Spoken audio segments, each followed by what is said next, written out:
टुंग टुंग रोज रोज दारू पीता और फिर काम पर जाता। टुंग टुंग राइस्टार के घर पर चौकीदारी का काम किया करता था। राइस्टार की एक बहुत ही प्यारी सी बीवी थी जिससे वह बहुत प्यार करता था। राइस्टार ज्यादातर काम के सिलसिले में घर से बाहर ही रहता था। टुंग टुंग उसके घर की चौकीदारी करता और घर के छोटे मोटे काम भी कर दिया करता था। राइस्टार टुंग टुंग को नौकर की तरह नहीं बल्कि अपने एक अच्छे दोस्त की तरह रखता था और उस पर बहुत ही भरोसा करता था।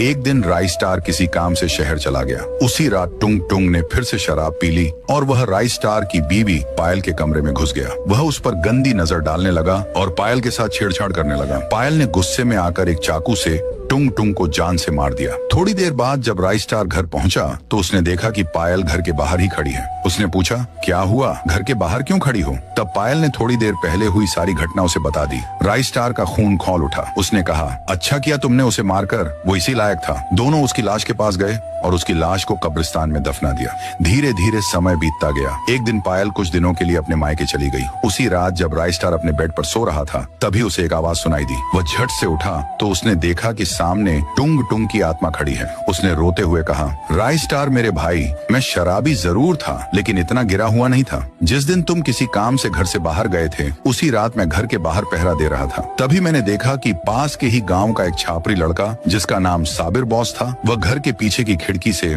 घर के अंदर घुसते हुए मैंने देख लिया। मैंने उसका पीछा किया तो देखा कि वह पायल के साथ अवैध संबंध बना रहा है। मेरा खून खौल उठा। मैंने गुस्से में कहा कि आने दो राइस्टार भाई को, मैं उन्हें तुम दोनों की सारी हकीकत बता दूंगा। साबिर बॉस मुझ पर हंसने लगा और मुझे एक चाकू से जान से मार दिया और वहाँ से चला गया। पायल ने जो कुछ भी तुमसे कहा था वह सब झूठ था। आज भी पायल अपने मायके नहीं गई है बल्कि साबिर बॉस के घर उससे मिलने गई है। इतना कहकर टुंग टुंग की आत्मा हवा में गायब हो गई। यह सुनकर राइस्टार सन्न रह गया और वह उसी रात साबिर बॉस के घर की तरफ निकल पड़ा। नेक्स्ट पार्ट के लिए चैनल को सब्सक्राइब करके कमेंट में 2-2 लाल दिल जरूर भेजना